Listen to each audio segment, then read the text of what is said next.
Chérif la télévision, la proximité dans la distance. Mesdames et messieurs, bonsoir. Merci de votre fidélité. Bienvenue dans ce tour d'horizon de l'actualité au sommaire. Anniversaire de Adjan Bassitan Traoré. La Fédération Ansardine Internationale a initié une grande lecture du Saint-Coran. Objectif, implorer la grâce divine en faveur de la mère du guide spirituel des Ansars, son éminence Seyid Cherif Ousmane Madani aidera à suivre en début d'édition.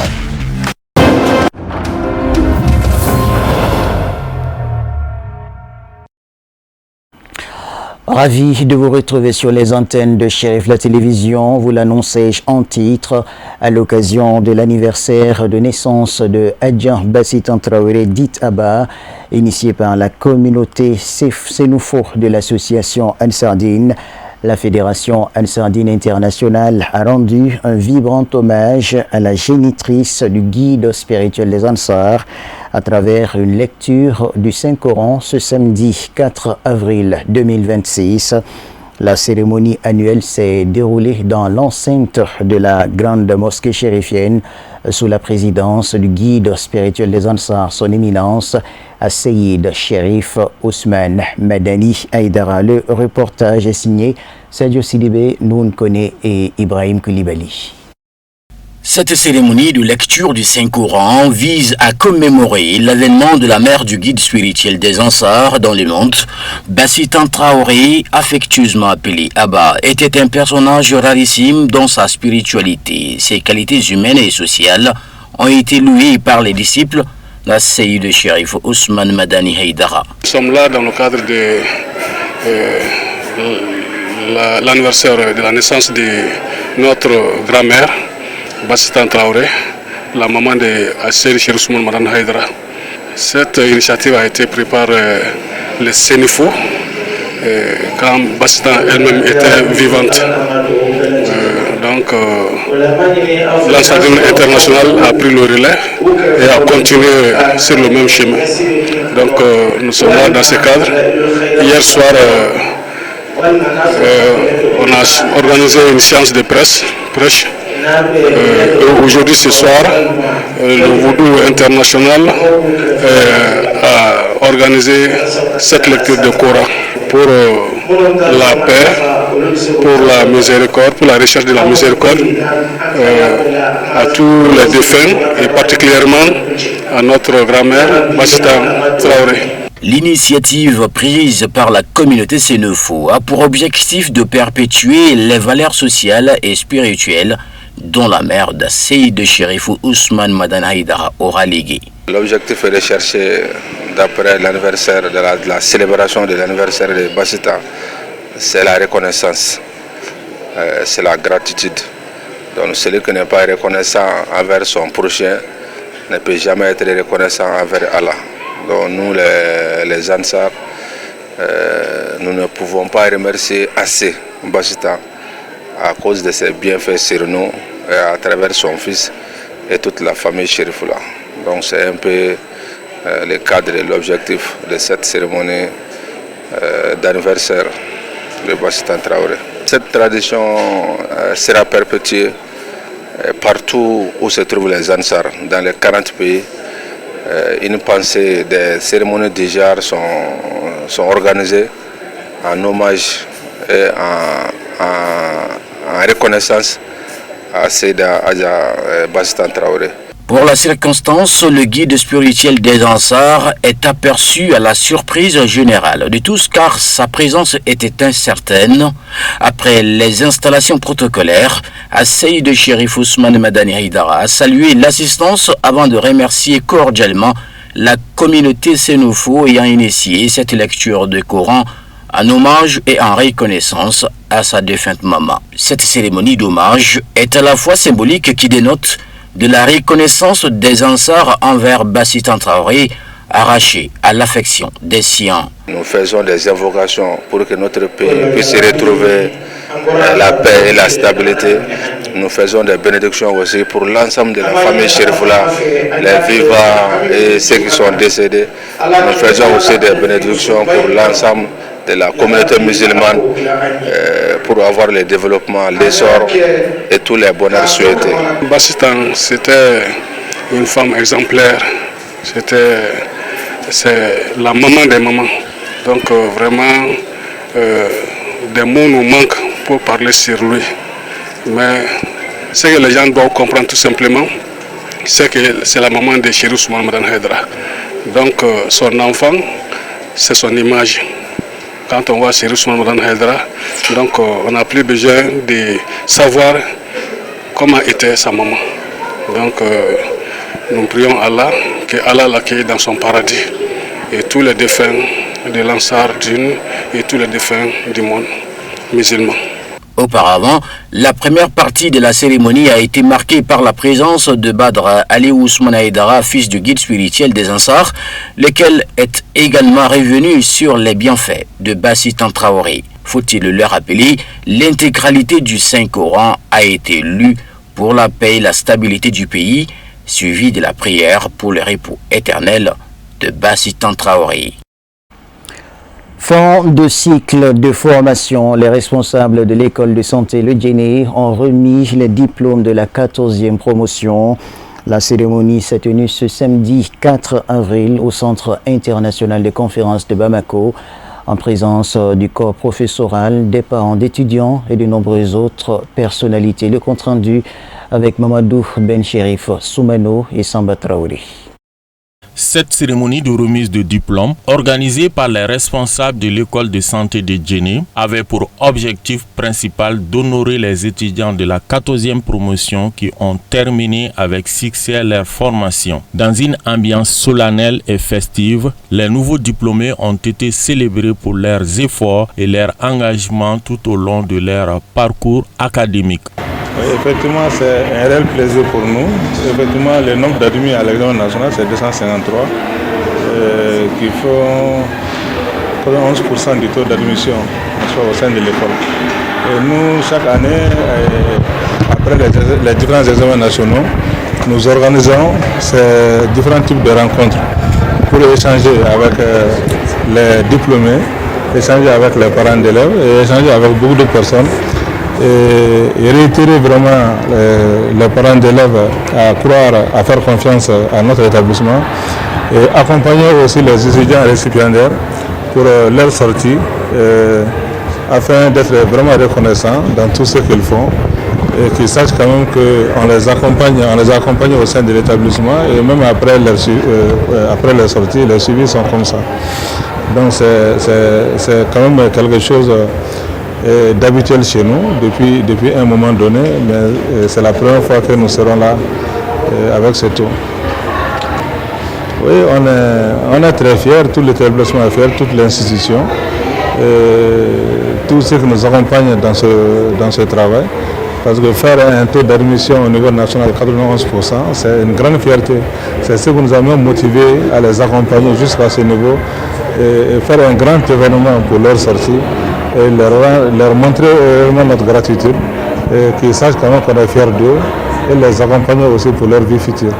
Le parrain de la cérémonie a salué les efforts du promoteur de l'école, ainsi que le dévouement des enseignants. Il a également lancé un appel aux nouveaux diplômés à faire preuve de persévérance et de courage, à se mettre au service de la population et à poursuivre leur formation tout au long de leur carrière. Aujourd'hui, nous sommes à la cérémonie de graduation des étudiants, des élèves de l'école de santé Le Djenné. Donc cette cérémonie de graduation est la 14e. Donc ce qui dénote de plus que c'est une école qui réellement est en train d'exceller parmi toutes les écoles de santé au Mali et qui aussi aura besoin et qui a besoin du soutien du gouvernement et de l'ensemble de l'administration malienne. Je suis très ému et très satisfait par rapport à tout ce que j'ai vu aujourd'hui, le nombre de candidats ou le nombre d'étudiants qui ont pu quand même passer la graduation et puis aussi le nombre d'étudiants qui ont pu exceller au niveau national. Donc qui ont pu avoir des mentions bien, des mentions très bien. Donc ce qui prouve une fois de plus du sérieux que cette école est en train réellement de faire au Mali. en tout cas dans le domaine de la santé, dans la formation de l'ensemble des jeunes Maliens. Le message que j'ai à l'endroit des diplômés, c'est un message d'encouragement. Avoir un diplôme n'est pas une fin en soi. Il est question réellement d'être persévérant, d'être courageux dans le domaine. Le domaine de la santé est un domaine de sacerdoce. On ne vient pas dans le domaine de la santé en pensant bénéficier des millions ou bien des milliards. On vient pour servir l'humanité. Donc c'est ce message réellement que j'ai à lancer à l'attention de ces jeunes qui ont pu exceller dans leur domaine. La cérémonie a débuté par l'exécution de l'hymne national, marquant ainsi le caractère officiel de l'événement. L'actualité nationale se poursuit en direct sur nos antennes avec la clôture du séminaire de formation de la cellule féminine du collectif des Ansar en milieu universitaire et scolaire Camus Mali. Troisième du genre, l'activité s'est déroulée autour du thème « Les élèves et étudiantes Ansar, actrices de la foi et du développement durable au Mali ». Tenue ce jeudi 2 avril 2026 à Bankoni, Djankinebougou. La cérémonie était présidée par Seyd Cherif Iba Aïdara, fils du guide spirituel des Ansar. Le compte-rendu avec Samaïra Sanogo, Ibrahim Koulibaly, la voix est celle de Kafouné Batili. Par cette cérémonie riche en couleurs, la troisième édition du séminaire de formation de la cellule féminine du collectif des Ansar en milieu universitaire et scolaire Camus Mali ferme ses portes. Durant 4 jours, les séminaristes ont vu leur acquis amélioré à travers des conférences débats, transformation en agroalimentaire et des techniques de fabrication du savon liquide. Tout d'abord, le thème central de ce séminaire, c'était les jeunes filles et élèves Ansar, actrices de la foi et du développement durable au Mali. Et pour soutenir ce thème, on a envisagé plusieurs formations. À savoir, le premier jour, on a fait la préparation du dégué, atcheke et de djouka et leur technique de conservation. Et le deuxième jour aussi, on a fabriqué le beurre de karité, c'est-à-dire transformer le beurre de karité en huile cosmétique. Et aujourd'hui, nous avons fait la savonnerie, le savon liquide et le savon pâte. Et on a fait aussi beaucoup de conférences qui ont été animées par le professeur Amala Sidibé, et par le groupe Kokadji aussi, ainsi que par Madame le maire, l'ancienne Madame le maire de Kalabankoro, Madame Stamake Awadjara. Au terme de cette fructueuse formation, les intervenants se réjouissent de la bonne tenue des travaux du séminaire. En croire leur dire, l'activité inscrite dans le plan d'action du bureau actuel permettra aux participants de s'approprier des méthodes de transformation agroalimentaire et bien d'autres. L'objectif du bureau, c'est de faire un programme d'activité concernant une année. Donc, les séminaires de formation des serres, c'est l'une des grandes activités dans nos programmes. Donc, nous sommes très contents aujourd'hui de l'avoir tenu et avec succès. Vous avez vu lors des formations, nos serres ont pu faire beaucoup de choses. Ils ont fait des formations dans les domaines de fabrication et de transformation de beaucoup de choses. Satisfaite de l'engagement de ces jeunes élèves et universitaires et témoin de leur dévouement, la marraine, dans son intervention, est revenue sur la portée positive des activités menées au cours de ces séminaires avant d'inviter les bénéficiaires à la pratique pour leur bien-être. Concernant ce que moi j'ai à dire aux participants, c'est d'aller et réaliser ces formations. Parce que vous savez, le CAMIS est à plusieurs localités aujourd'hui. Donc on a à peu près une vingtaine de comités. Donc l'ensemble de ces comités, à part 2 comités, je pense que tous les autres comités ont pu nous rejoindre à Bamako ici. Même son des cloches chez le parrain, qui a apprécié à juste titre l'événement. Il a également salué la motivation de ses apprenants tout en exprimant sa disponibilité chaque fois que le besoin y sera. Nous sommes tout ce que les hommes font en termes de science, en termes d'administration. Les dames peuvent aussi faire la même chose. Donc ici, on a vu pas mal de produits vraiment de nos serres. Ça fait plaisir et puis ça vraiment ça encourage et ça montre que l'idée de notre papa est comprise et vraiment j'encourage mes chères sœurs. Meublé par un sketch de sensibilisation sur le fondement et la mission du Camus au Mali, la cérémonie est mise à profit par Madame Dem Lala Diaby pour remettre des médailles aux épouses du guide spirituel des Ansar ainsi qu'à Seyd Chérif Ahmed Tidiane Haïdara. Autre temps fort de la cérémonie, la remise d'attestations aux participants et à d'autres personnalités en guise de récompense de leur engagement aux causes du Camus au Mali. L'actualité par-delà nos frontières nous conduit cette fois-ci en République de Côte d'Ivoire où le fils du guide spirituel des Ansar, en l'occurrence Seyd Chérif Ahmed Tidiane Haïdara, a animé une soirée de prêche à Soubré, c'est dans la fédération de la Nawa. L'événement s'inscrit dans le cadre de sa tournée de sensibilisation pour un islam de paix. Autour du thème « Il n'y a pas de contraintes en matière de religion ». Notre correspondant sur place, Diakari Djadambele, avec la voix de Khadija Traoré.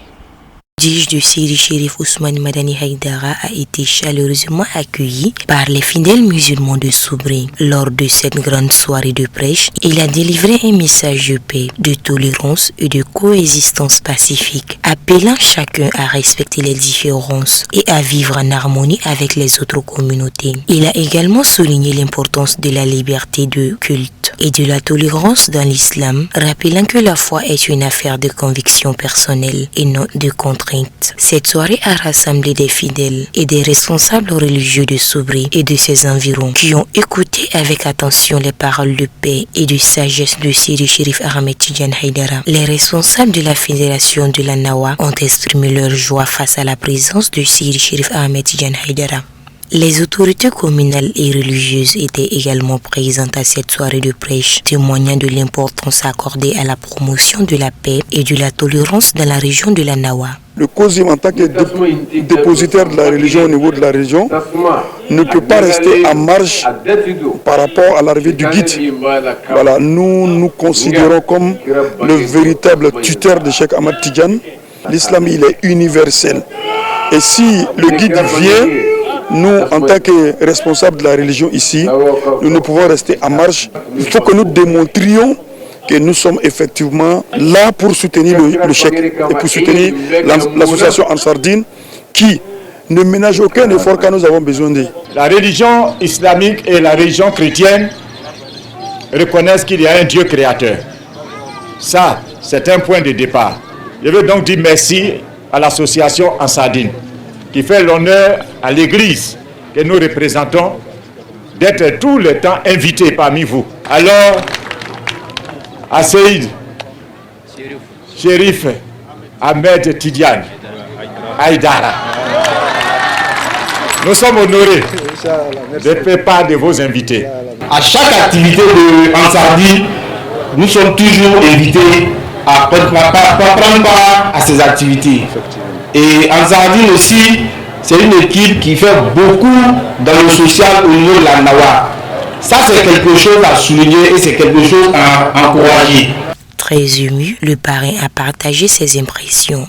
Je suis honoré par la présence de notre éminent guide religieux, Cheikh Tidiane Haïdara. Je lui souhaite la cordiale bienvenue et lui exprime ma profonde gratitude pour avoir accepté de partager avec nous aujourd'hui sa science et sa sagesse. La prestation des 6 serments d'allégeance à l'islam, suivie d'une séance de bénédiction collective, a clôturé cette soirée de prêche. Sans transition, voyons ce qui constitue l'essentiel de l'actualité internationale, en bref et en images.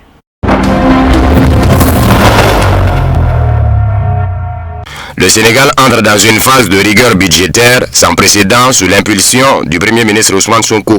Lors de la clôture de la Semaine nationale de la jeunesse à Mbour, ce vendredi 3 avril 2026, le chef du gouvernement a annoncé une mesure radicale qui illustre la gravité de la situation économique actuelle.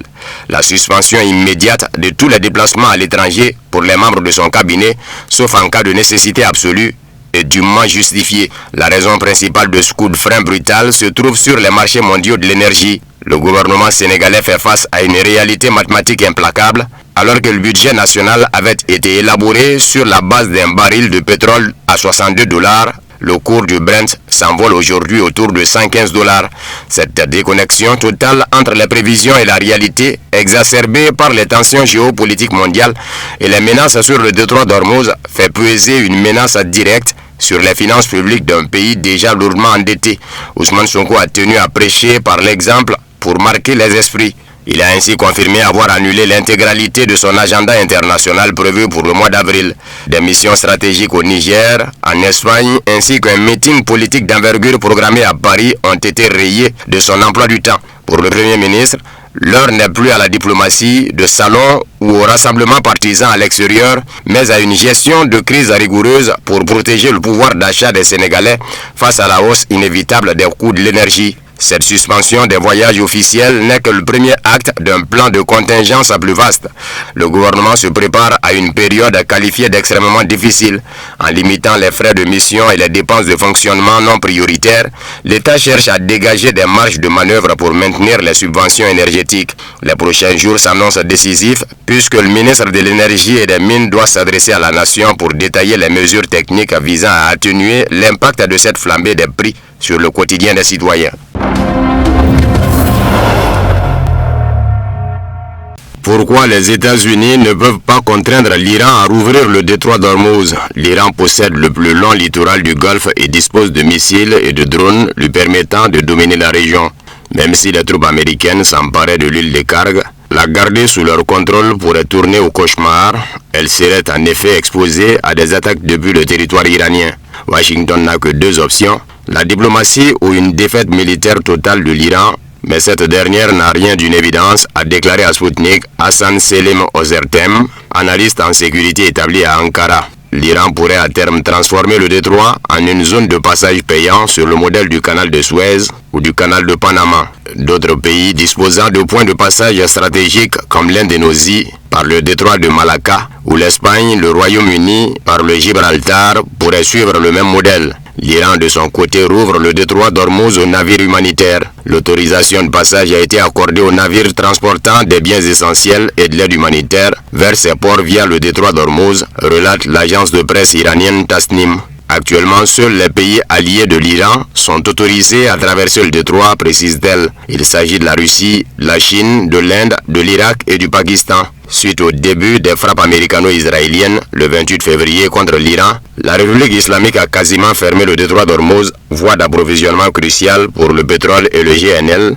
en provenance des pays arabes. Par ailleurs, des centaines d'Israéliens de Tel Aviv protestent contre la guerre. Les manifestants exigent un embargo sur les armes à destination d'Israël et la fin des hostilités en Iran, au Liban et dans la bande de Gaza, rapporte un correspondant de Sputnik sur place.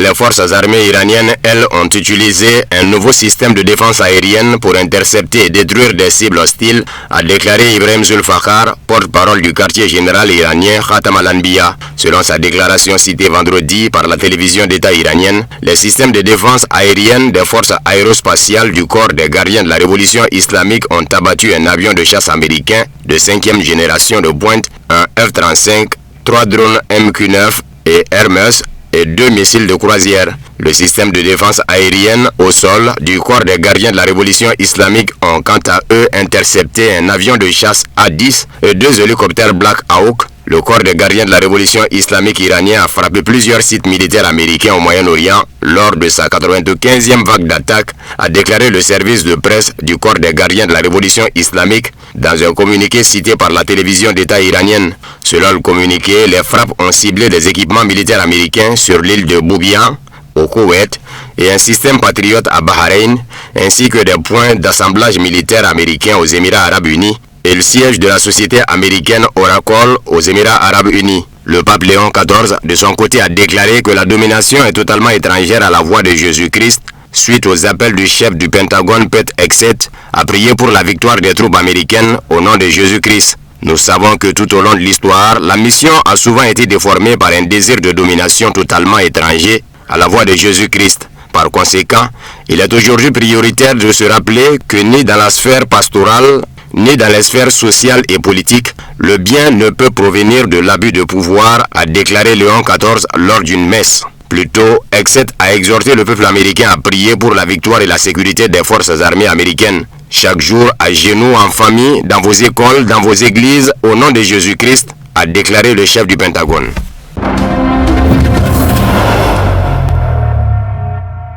Non à l'OTAN, une manifestation s'est tenue à Paris pour dénoncer les actions de l'Alliance, s'unir pour ne pas subir. Leur guerre égale notre misère, lit-on sur les pancartes des participants à la marche. Nous sommes là pour manifester contre l'OTAN, cette organisation qui fait régner les plus puissants et qui les rend encore plus puissants au détriment des peuples opprimés. Ils sont en train de siphonner l'économie mondiale au nom de l'OTAN. Maintenant, nous sommes là pour faire entendre notre voix et dire que nous appelons à la dissolution de cette organisation criminelle, à partager avec Sputnik Afrique, l'un des manifestants. L'OTAN est confronté à une crise de confiance selon un politologue chinois. La critique de Donald Trump à l'égard des alliés de l'OTAN, leur reprochant une réticence à soutenir la guerre contre l'Iran, montre que l'alliance passe d'une défense collective à une relation transactionnelle, explique à Sputnik l'analyste politique chinois Zhu Shengyan. Washington fait pression sur l'Europe en la poussant à assumer ses dépenses de défense ainsi qu'en imposant des droits de douane et d'autres mesures aux exportations européennes, affirme Zhu. L'OTAN perd de sa légitimité en tant qu'organisation de sécurité collective, ajoute-t-il, alors que l'ordre international évolue vers une multipolarité et une incertitude accrue, les tensions non résolues au sein de l'OTAN risquent d'aggraver le fossé entre les États-Unis et l'Europe, conclut l'expert. Gouffre au sein de l'OTAN, une experte analyse les conséquences de l'opération israélo-américaine en Iran. Contactée par Sputnik, l'experte turque en relations internationales, Merve Suna Özel Özkan, évoque les conséquences de l'opération israélo-américaine en Iran. Les divisions au sein de l'OTAN se sont clairement manifestées. Ce que nous appelions autrefois une fissure dans le système transatlantique est en train de devenir rapidement un gouffre. Les pays du Golfe et les acteurs occidentaux sont les plus touchés par le conflit. Il est peu probable que les pays du Golfe s'engagent dans une action militaire d'envergure, car cela risquerait de déclencher une guerre arabo-iranienne. L'Europe manque actuellement d'une source d'approvisionnement énergétique fiable. Israël poursuit ses efforts pour élargir son territoire dans la région.